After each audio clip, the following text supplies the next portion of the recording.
वजीर-ए-आज़म नरेंद्र मोदी का global south के ममालिक से मुत्तहिद होकर मौजूदा चैलेंजों का मुकाबला करने पर जोर।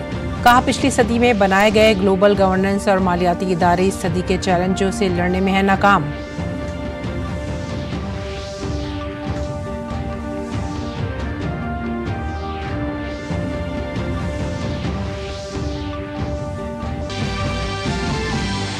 मरकजी वजारत सेहत ने डॉक्टरों और सेहत कारकुनों की हिफाजत को यकीनी बनाने की कराई यकीन दहानी। इक़दाम तजवीज़ करने के लिए कमेटी तश्कील देने का ऐलान। अवामी मफादात के मद्देनजर डॉक्टरों से काम पर लौटने की appeal.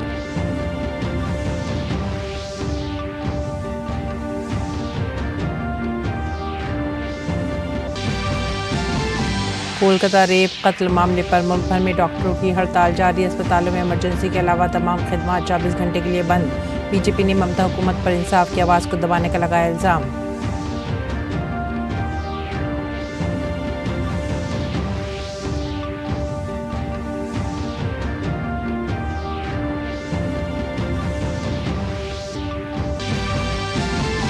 Mysore urban development authority मामले में कर्नाटक के वजीर आला सिद्धरामैया के खिलाफ मुकदमा दर्ज। गवर्नर ने आरटीआई कारकुन की शिकायत पर मुकदमा चलाने की दी इजाजत।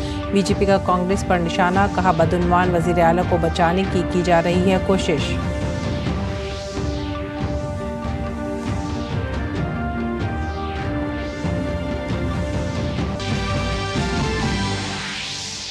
बीजेपी सदर जेपी नड्डा की सदारत में भारतीय जनता पार्टी के कौमी अहदेदारों की मीटिंग। कई लीडरों ने की शिरकत। तंजीमी इंतखाबात और असेंबली इंतखाबात पर किया गया तबादला ख्याल।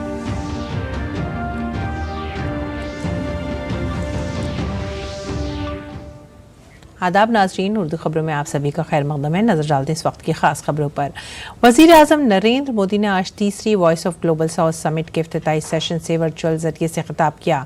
अफ्रीका, एशिया और लातीनी अमरीका के तरक्की पजीर ममालिक को ग्लोबल साउथ कहा जाता है। कॉन्फ्रेंस में इन ममालिक के सरबराहान मुमलिकत और हुकूमत ने शिरकत की। इस मौके पर वज़ीर-ए-आज़म ने मौजूदा दुनिया को दरपेश चैलेंजों का जिक्र किया। वज़ीर-ए-आज़म ने कहा कि गुज़िश्ता सदी के इदारे और तंजीमें मौजूदा दुनिया के चैलेंजेस का मुकाबला करने की सलाहियत नहीं रखते, लेकिन आज हालात मुख्तलिफ हैं। वज़ीर-ए-आज़म ने कहा कि इस वक्त ग्लोबल साउथ के ममालिक को मुत्तहिद होने की ज़रूरत है। पिछली सदी में बने ग्लोबल गवर्नेंस और फाइनेंशियल इंस्टीट्यूशंस इस सदी की चुनौतियों से लड़ने में असमर्थ रहे हैं। फ्रेंड्स, यह समय की मांग है कि ग्लोबल साउथ के देश एकजुट होकर, एक स्वर में, एक साथ खड़े रहकर एक दूसरे की ताकत बने। पीएम ने ग्लोबल साउथ में डिजिटल पब्लिक इंफ्रास्ट्रक्चर को तेज करने के लिए सोशल इम्पैक्ट फंड के क़याम का जिक्र किया। वज़ीर-ए-आज़म ने कहा कि भारत $25 मिलियन का इब्तदाई ताउन करेगा। ग्लोबल साउथ में डीपीआई में तेजी लाने के लिए हमने सोशल इम्पैक्ट फंड बनाया है। भारत इसमें $25 मिलियन का शुरुआती योगदान करेगा। फ्रेंड्स, हेल्थ सिक्योरिटी के लिए हमारा मिशन है वन वर्ल्ड वन हेल्थ, और हमारा विजन है आरोग्य मैत्री, यानी फ्रेंडशिप फॉर हेल्थ। इफ्तिताही तकरीब के इख्तितामी बयान में वज़ीर-ए-आज़म नरेंद्र मोदी ने मिलकर आगे बढ़ने पर जोर दिया और मुत्तहिद रहने की जरूरत जाहिर की। आपके सामने भारत की ओर से एक व्यापक ग्लोबल डेवलपमेंट कॉम्पैक्ट का प्रस्ताव रखना चाहता हूं। इस कॉम्पैक्ट की नींव भारत की विकास यात्रा और विकास साझेदारी के अनुभवों पर आधारित होगी। यह कॉम्पैक्ट ग्लोबल साउथ के देशों द्वारा स्वयं निर्धारित की गई विकास प्राथमिकताओं से प्रेरित होगा। यह ह्यूमन सेंट्रिक होगा और विकास के लिए मल्टी डायमेंशनल होगा। और मल्टी सेक्टोरल अप्रोच को आगे बढ़ाएगा। यह डेवलपमेंट फाइनेंस के नाम पर जरूरतमंद देशों को कर्ज तले नहीं दबाएगा। और वज़ीर-ए-आज़म ने मुख्तलिफ शोबों में ग्लोबल साउथ की हिमायत के लिए भारत के अज़्म का इयादा किया। ग्लोबल साउथ के देशों में फाइनेंशियल स्ट्रेस और डेवलपमेंट फंडिंग के लिए Bharat SDG stimulus leaders group में सहयोग दे रहा है। हम ग्लोबल साउथ को सस्ती और प्रभावी जेनरिक दवाइयां उपलब्ध कराने के लिए काम करेंगे। हम औषधि रेगुलेटर्स के प्रशिक्षण में भी सहयोग करेंगे। कृषि क्षेत्र में नेचुरल फार्मिंग के अपने अनुभव और टेक्नोलॉजी साझा करने में हमें खुशी होगी। आगे बढ़ेंगे अगली खबर की तरफ। मरकजी वजारत सेहत ने डॉक्टरों और सेहत कारकुनों की हिफाजत को यकीनी बनाने की यकीन दहानी कराई है। वजारत ने डॉक्टरों के वफूद से मुलाकात के बाद तमाम इक़दामात करने की यकीन दहानी कराई। सेहत खदमात से वाबस्ता पेशेवर अफराद की हिफाजत को यकीनी बनाने के मकसद से इक़दामात तजवीज़ करने के लिए एक कमेटी तश्कील दी जाएगी। रियासती हुकूमतों समेत तमाम मुताल्लिक़ीन के नुमाइंदों को कमेटी के साथ अपनी तजावीज़ का इश्तराक करने के लिए मदऊ किया जाएगा। मीटिंग के दौरान इस बात पर जोर दिया गया कि 26 रियासतें पहले ही हेल्थ वर्कर्स की हिफाजत के लिए कवानीन पास कर चुकी हैं। डेंगू और मलेरिया के बढ़ते हुए मामलात के पेश नज़र मरकजी वजारत ने एहतजाज करने वाले डॉक्टरों से वसीतर अवामी मफाद में काम पर वापस आने की भी दरख्वास्त की। और नई दिल्ली में बीजेपी के कौमी ओहदेदारों की मीटिंग जारी है। बीजेपी हेडक्वार्टर में पार्टी सदर जेपी नड्डा की सदारत में मुनक्किद होने वाली मीटिंग में पार्टी की रुकनियत साजी मुहिम और तंजीमी इंतखाबात के साथ साथ आइंदा असेंबली इंतखाबात की तैयारियों पर तबादला ख्याल किया जा रहा है। इस मीटिंग में सीनियर लीडर अमित शाह के अलावा रियासती तंजीम जनरल सेक्रेटरी, बीजेपी के कौमी ओहदेदार, पार्टी के रियासती सदर और मुख्तलिफ रियासतों में पार्टी तंजीम के इंचार्ज जनरल सेक्रेटरीज और दीगर कायदीन भी मौजूद हैं। लोकसभा इंतखाबात के बाद इस मीटिंग को काफ़ी अहम समझा जा रहा है। इससे पहले कल देर शाम पार्टी के कौमी सदर जेपी नड्डा की सदारत में बीजेपी के जनरल सेक्रेटरियों की भी मीटिंग हुई थी। इजलास में 1 सितंबर से पार्टी की रुकनियत साजी मुहिम चलाने का भी फैसला किया गया है। कोलकाता के आरजीकर अस्पताल में ऑन ड्यूटी डॉक्टर की इसमतदरी और कत्ल के बाद मुल्क भर में एहतजाज जारी है। मुल्क भर के डॉक्टर एक आवाज में अपना एहतजाज दर्ज कर रहे हैं। उधर मुल्क भर के डॉक्टर आज सुबह 6 बजे से हड़ताल पर हैं। IMA ने मुल्क भर में तमाम जदीद अद्वियात के डॉक्टरों की खिदमत 24 घंटे के लिए बंद करने का ऐलान किया है, चाहे उनके इलाके या काम की जगह कुछ भी हो। हंगामी खिदमत जारी रहेंगी। इस अरसे के दौरान कोई OPD या अख्तियारी सर्जरी नहीं होगी। तमाम रियासतों के मुख्तलिफ हिस्सों से OPD इमरजेंसी सर्विसेज पैथोलॉजी के बंद होने की खबर है। छत्तीसगढ़ की राजधानी रायपुर की सड़कों पर डॉक्टरों ने कैंडल मार्च निकालकर कोलकाता के मुतवफ़्फ़ी खातून डॉक्टर के लिए इंसाफ का मुतालबा किया। डॉक्टर ने कोलकाता रेप के मुलजिम को सजाए मौत देने पर जोर दिया। छत्तीसगढ़ के तमाम अजला में इस वाक़े को लेकर लोगों और डॉक्टरों में शदीद नाराजगी है। उधर लखनऊ में भी डॉक्टरों का एहतजाज जारी है। लखनऊ के SGPGI के डॉक्टरों का मुतालबा है कि जब तक कसूरवारों के खिलाफ सख्त कार्रवाई नहीं की जाती और डॉक्टरों की हिफाजत के इंतजामात नहीं किए जाते, उनका एहतजाज जारी रहेगा। आज IMA ने काम का बायकॉट किया है। SGPGI में रेजिडेंट डॉक्टरों के साथ सीनियर फैकल्टी भी एहतजाज में उतरी है। पटना में भी डॉक्टर हड़ताल पर हैं। एहतजाज करने वाले डॉक्टरों ने इस घिनौने कत्ल में मुलविस मुलजिमों को सख्त से सख्त सजा देने का मुतालबा किया। इमरजेंसी सर्विसेज चालू है। OPD जैसा 2-3 दिन से OPD बंद है, वैसा आज भी OPD बंद रहेगा। डिमांड्स हमारी वही सेम है। सेंट्रल प्रोटेक्शन एक्ट, सबसे इम्पोर्टेंट सेंट्रल प्रोटेक्शन एक्ट का सरकार उसके बारे में कुछ डिस्कस नहीं कर रही। कल वहाँ हमारे रेसिडेंट दिल्ली में भी प्रदर्शन किए, बट उसका भी कुछ रिस्पांस मिला नहीं है अभी।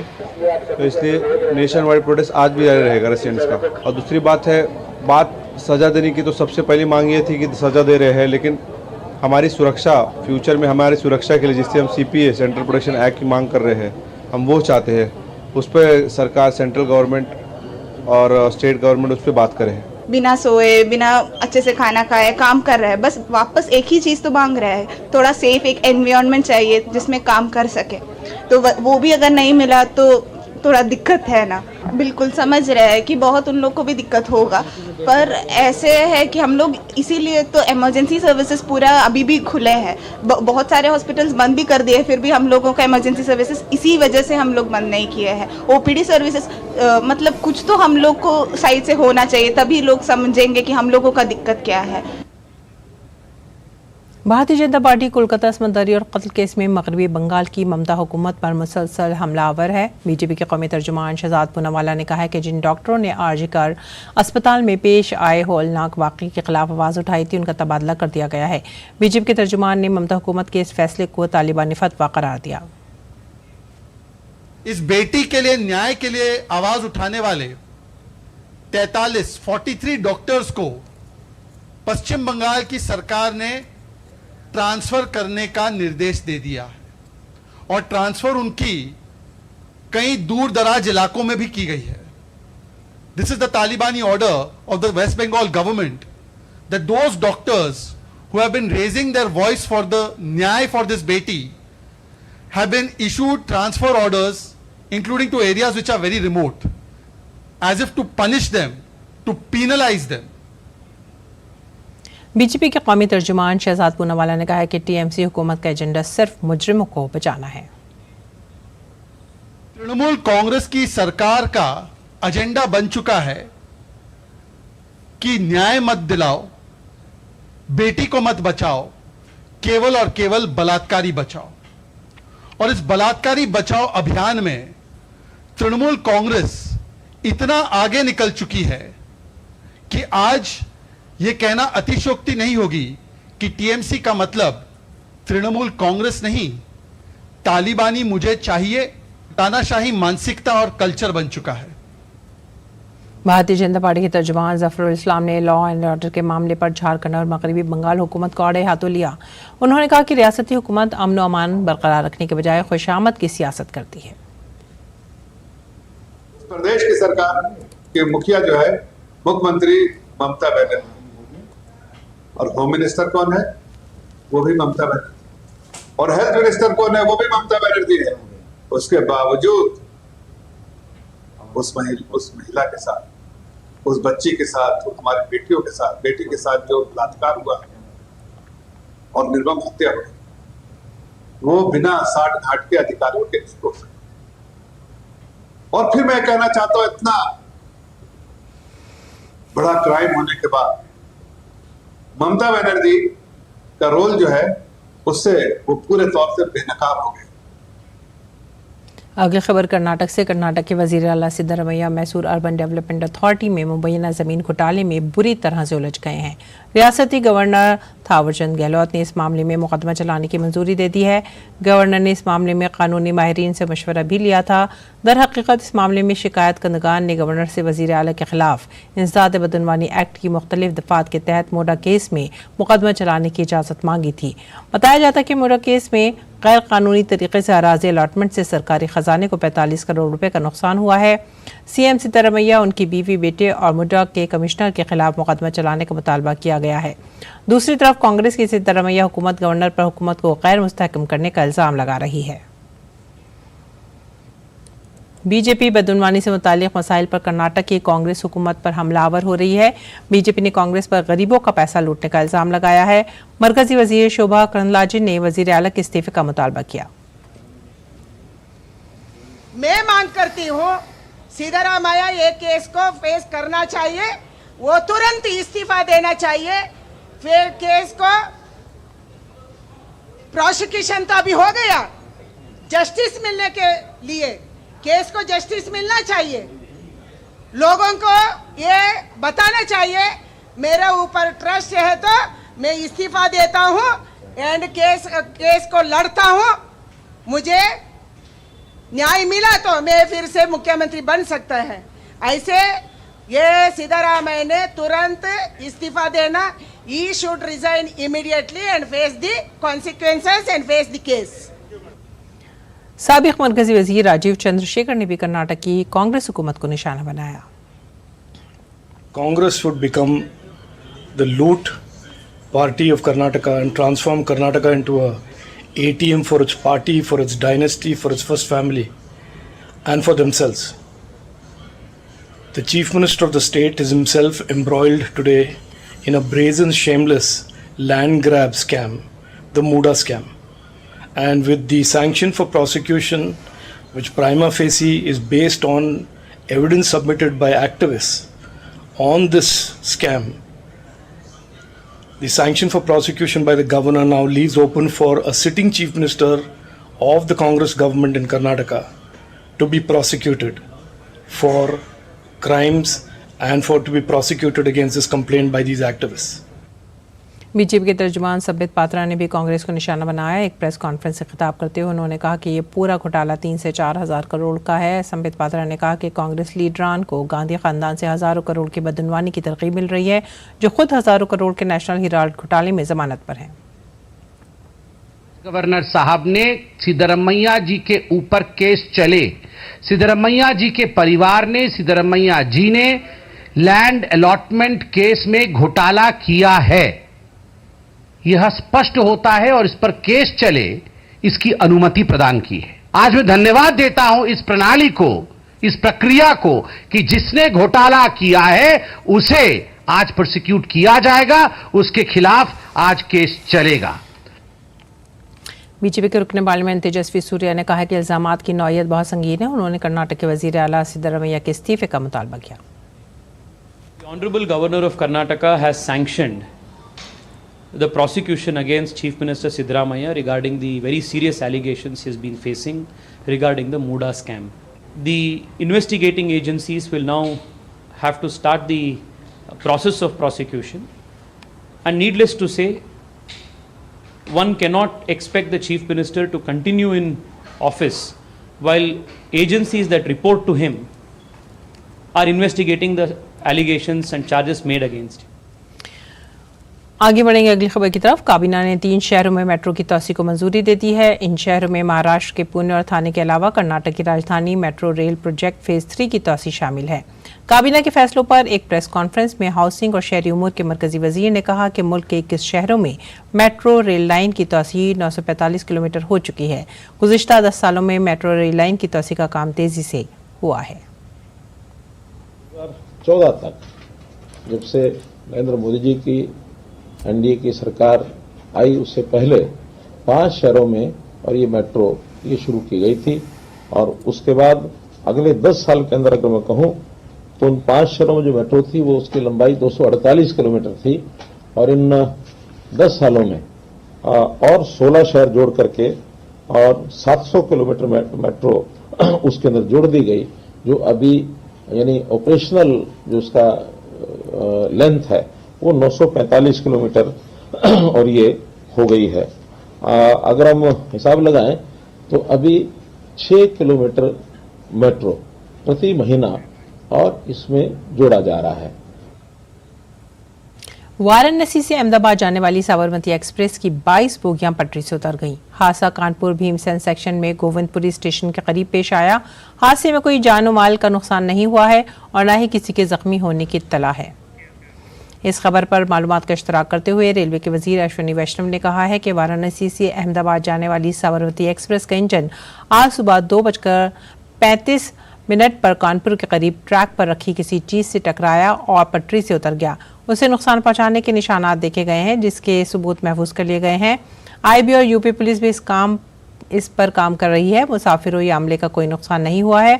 अहमदाबाद जाने वाले मुसाफिरों की एक दूसरी ट्रेन के जरिए इंतजामात किए गए हैं। उत्तर प्रदेश के वजीर आला योगी आदित्यनाथ ने देवेंद्रावती कॉलेज अम्बेडकर नगर कटिहारी में मुनक़िदा ज़िले सतह के मेगा रोजगार और कर्ज मेले में ऐलान किया कि अगस्त के महीने की 5 तारीखें उत्तर प्रदेश में बहुत अहम होने वाली हैं। रियासत में पुलिस भर्ती का अमल 23, 24, 25, 30 और 31 अगस्त को मुकम्मल किया जाएगा और ये पहली बार है कि रियासत में इतने बड़े पैमाने पर पुलिस भर्ती का इम्तहान लिया जा रहा है। रियासत के हर जिले के नौजवानों को इस मुकम्मल शफाफ तकरूरी के अमल में हिस्सा लेने का मौका मिलेगा।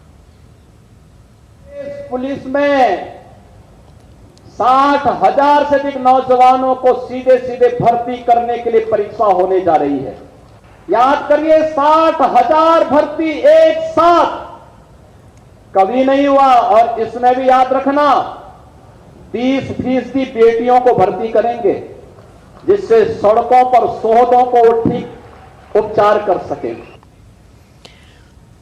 राजस्थान के उदयपुर में जुमे के रोज स्कूली बच्चों के दरमियान एक छोटी सी झगड़े ने बड़ी शक्ल इख्तियार कर ली। 10वीं जमात के तलबा के दरमियान लड़ाई के बाद पूरे शहर का माहौल खराब हो गया। लोगों ने कई मकामात पर तोड़फोड़ और आतिशबाजी की कार्रवाइयां करके माहौल को फिसाद में तब्दील कर दिया। यहाँ के बिगड़ते हुए माहौल को देखते हुए इंतजामिया ने दफा 144 नाफिज कर दिया है। इसके अलावा शहर में बड़ी तादाद में पुलिस फोर्स तैनात की गई है। उधर जिले इंतजामिया ने तशद्दुद में मुलविस मुलजिमान की जायदाद पर मिसमारी की कार्रवाई की है। उदयपुर के कलेक्टर अरविंद कुमार पोसवाल ने कहा है कि मुलजिमान को हिरासत में ले लिया गया ताकि ये मालूम किया जा सके उन्हें गैर कानूनी हथियार कहाँ से मिले हैं।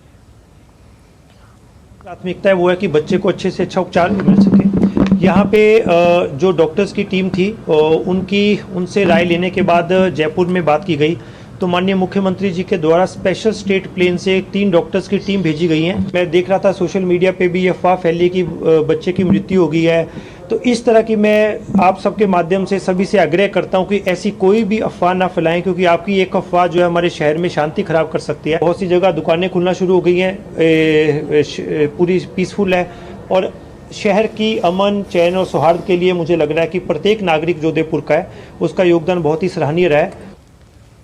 मरकजी हुकूमत सरहदों की हिफाजत के लिए मुसलसल ठोस इक़दामात कर रही है। इसकी एक मिसाल भारत बांग्लादेश सरहद पर देखने को मिल रही है। इन दिनों भारत बांग्लादेश सरहद पर नए डिज़ाइन की बाड़ लगाने का काम जोरों पर है। सरहद के करीब रहने वाले मकामी लोगों का कहना है कि बाड़ लगाने की नई लाइन सिक्योरिटी और गैर कानूनी दरअंदाजों को रोकने में बहुत कारगर साबित हो रही है। हमारे नामानिगार उमलेश भट्ट की ये खास रिपोर्ट। हम भारत और बांग्लादेश की अंतर्राष्ट्रीय सीमा पे हैं और सरकार के द्वारा अपने जो बॉर्डर हैं उनको सुरक्षित करने के लिए ये फेंसिंग लाइन बनाई गई है। ग्रामीण नागरिक यहाँ के हमारे साथ मौजूद हैं, इनसे बात करते हैं। बाबा, ये कब देखी आपने, ये फेंसिंग लाइन कब बनी यहाँ पर? 2023 में लगे हैं। तो उसका पहले तो जो थे तो पुराना हो गया। उससे बेहतरीन, ये अच्छे बहुत बेहतरीन बनाया इस मरतबा जो 2023 में बनाया। ये मोदी सरकार ने बनाया। मोदी सरकार ने बनाया। हम लोग बॉर्डर का पहले सीमाने पे है, जब से तारबंदी लगा हुआ है बहुत हम लोग का अच्छा सुविधा हुआ, क्योंकि उधर का पब्लिक इधर नहीं आ सकते, इधर का पब्लिक उधर नहीं जा सकते। इससे हम लोग का अच्छा बहुत फायदा हुआ है। आप किस तरह देखते हैं इस जो ये फेंसिंग लाइन है, ये किस तरीके से देखते हैं आप? 2023 में नया फेंसिंग लगाने के बीच में आप खुद देख सकते हैं कि यहाँ पे एक उंगली भी नहीं जा सकते हैं, तो इससे हम लोगों का बहुत राहत मिला है। और जो जैसे हम लोग जो खेती बाड़ी होता था, तो हम लोग इंडिया का कुछ भी हो, गाय हो बकरी हो, तो तार बंदे के अंदर से जाके वो नष्ट करने की कोशिश कर रहा था। तो अभी फिलहाल ऐसा सिचुएशन हो गया कि तो गाय बकरी तो दूर की बात है, एक परिंदे भी नहीं जा सकते। इससे पहले तो बहुत लूटपाट होता था सर, हम लोग का शाम होते होते हमारा गुरु भैंसा लेके भाग जाता था। अभी ये तारबंदी होके तो बहुत सुविधा हो गया सर। और उसके बाद ये 17 बटालियन आने के बाद तो सर 117 बटालियन आने के बाद तो सर हम लोग को और सुविधा हो गया, हम लोग को और सुरक्षा हो रहा है। तो ये थे तमाम देश के जो फर्स्ट विलेज सिटीज़न हैं यानी नागरिक हैं, उनका कहना है कि ये जो फेंसिंग लाइन है ये अपने आप में कई खासियत रखती है, कई सारी इसकी जो है खासियतें हैं। एक तो सबसे बड़ी खासियत इसकी ये है कि इसकी जो ऊंचाई है वो बहुत ज़्यादा है, यहाँ आसानी से आदमी ऊपर नहीं चढ़ पाएगा। और ये सेंसर जो है जैसे ही इस फिनिशिंग लाइन पर किसी तरीके की कोई भी गतिविधियां होंगी या इसको कोई नुकसान पहुंचाने की कोशिश करेगा, तो उस समय बीएसएफ को ये पता चल जाएगा कि हमारी जो फिनिशिंग लाइन है उस लाइन को से कोई छेड़छाड़ कर रहा है। कैमरामैन ललित के साथ मैं Urmilesh Bhatt, DD news, ground zero, Bharat Bangladesh अंतर्राष्ट्रीय सीमा। और आइए अब बात करते हैं मौसम की। मुल्क की कई रियासतों में बारिश का मौसम जारी है। कुछ रियासतों में सैलाब जैसी सूरत हाल भी बरकरार है, जिसकी वजह से लोगों की जिंदगियां दरम बरम होकर रह गई हैं। महकमा मौसमियात ने कई रियासतों में बारिश का अलर्ट जारी किया है। इस दौरान बाज़ मकामात पर मूसलाधार बारिश और दीगर मकामात पर दरमियानी बारिश के हवाले से अपडेट जारी किया गया है। महकमा मौसमियात ने छत्तीसगढ़, मगरबी बंगाल, नागालैंड, मणिपुर, मिजोरम, त्रिपुरा, तमिलनाडु, केरल, माहे, ओडिशा, पुडुचेरी और कराईकाल में ऑरेंज अलर्ट जारी कर दिया है। हिमाचल प्रदेश, उत्तराखंड, हरियाणा, चंडीगढ़, दिल्ली में 20 अगस्त तक मूसलाधार बारिश का इम्कान है। इसके साथ ही 22 अगस्त तक उत्तर प्रदेश, मेघालय और मध्य प्रदेश में मुख्तलिफ मकामात पर मूसलाधार बारिश की पेशनगोई की गई है। मगरबी राजस्थान और मशरक़ी राजस्थान में आज मजीद बारिश का इम्कान है। इस हफ्ते के दौरान महाराष्ट्र, सौराष्ट्र और कच्छ में भी बारिश का इम्कान है। कर्नाटक के हुबली की अगर बात करें तो कल कई मकामात पर तेज बारिश हुई है। खबरें खेल के मैदान से। मुल्क की चोटी के खातून रेसलर विनेश फोगाट आज सुबह पेरिस से वतन वापस पहुंच गई हैं। विनेश को खवातीन के 50 किलोग्राम ज़ुमरे के फाइनल मैच से कबल 100 ग्राम ज़्यादा वजन की वजह से नाअहल करार दिया गया था। विनेश ने इसके खिलाफ खेलों की सालिसी अदालत CAS में अपील की थी, इसलिए उन्हें पेरिस में ही रुकना पड़ा था। समाअत के बाद अदालत ने उनकी मुश्तरका चांदी की तमकीद की अपील को मुस्तरद कर दिया। नई दिल्ली के इंदिरा गांधी बैनुल-अक़वामी हवाई अड्डे पर विनेश की आमद के बाद मुद्दाहों ने उनका शानदार इस्तकबाल किया। विनेश के अहले खाना और रिश्तेदार भी उनके इस्तकबाल के लिए एयरपोर्ट के बाहर मौजूद थे। इसी के साथ ही आप हमारी पूरी टीम को दीजिए इजाज़त। आदाब।